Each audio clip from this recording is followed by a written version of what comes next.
There have been major developments in the case of Emily Pike, the 14-year-old girl whose heartbreaking story has left many of us searching for answers.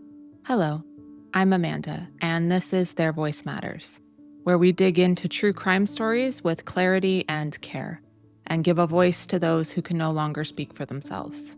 If you're new here, I have a full episode on Emily's case as well as another update since then. Both will be linked in the description. But here's a quick recap. Emily Pike was a 14-year-old Indigenous girl who ran away from a group home in Mesa, Arizona in January 2025. 2 weeks later, on Valentine's Day, her dismembered body was discovered nearly 100 miles away. No arrests have been made, and her killer is still out there. If you want to follow this case as it develops and help keep attention on stories like Emily's, please like, subscribe, or follow the podcast. It really does make a difference. Arizona lawmakers are now pushing for immediate change in the Department of Child Safety, or DCS, not just in response to Emily's case, but also after the murders of two other young girls, 16-year-old Zariah Dodd and 10-year-old Rebecca Baptiste. Both had been involved with DCS, either while in the system or through prior investigations into their family. Following a series of urgent meetings between lawmakers, DCS officials, tribal leaders, child advocates, and victims' families, the department has agreed to implement several changes. Some of the planned improvements are clearer rules for how and when group homes must notify law enforcement if a child runs away, ensuring law enforcement knows the location of group homes so response times aren't delayed, and the creation of a standardized face sheet, a one-page summary containing the child's photo, vital information, risk factors, and key contacts. This is meant to give law enforcement everything they need up front to act quickly if a child in state care goes missing. State Senator Corrine Werner called the changes, quote, a step in the right direction, but emphasized that more must be done. She said, quote, Arizona's children deserve a system that responds quickly, communicates clearly, and puts their safety first. I'll continue working with stakeholders and holding DCS accountable until we create a system that truly protects kids.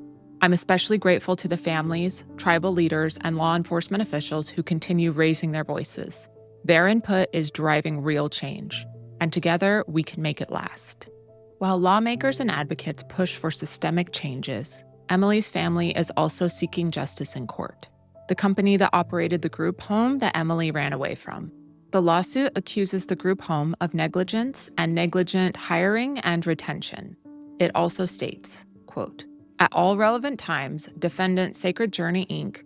knew or should have known that defendants John and Jane Doe employees 1 through 5 each was an inexperienced, reckless, and negligent employee. It was reported that although the group home did alert police when Emily ran away in January, they failed to notify DCS, which they were required to do. There's a dedicated hotline for reporting incidents just like this, and it reportedly wasn't used. Olivia Lamoraco from the law firm representing Jensen Pike said, quote, so that leads us to believe what else was not followed when Emily's crying and asking for help at that group home. Is she given help? Is anybody there to give her basic needs and wants? And that's to be determined. At this point, Sacred Journey has not yet responded to the lawsuit. However, in a prior statement after Emily's disappearance and death, the organization's CEO said, quote, we go above and beyond. We're raising children, not just housing them. We're parenting children. I'm going to take the time and energy to make sure that child is wrapped in services. As the legal process unfolds and DCS faces growing pressure to reform, Emily's case remains active and unsolved. Please be sure to like and subscribe or follow on podcast platforms so you don't miss any updates on the lawsuit or ongoing investigation into Emily's murder. If you haven't seen my full episode on Emily's case, I'll link it here and in the description. It breaks down the full timeline, from her time in the group home to her disappearance, the discovery of her remains, and the events that have led up to this point. And as always, I'd love to hear your thoughts, especially about this new lawsuit. Do you think Sacred Journey should be held accountable? Let me know in the comments.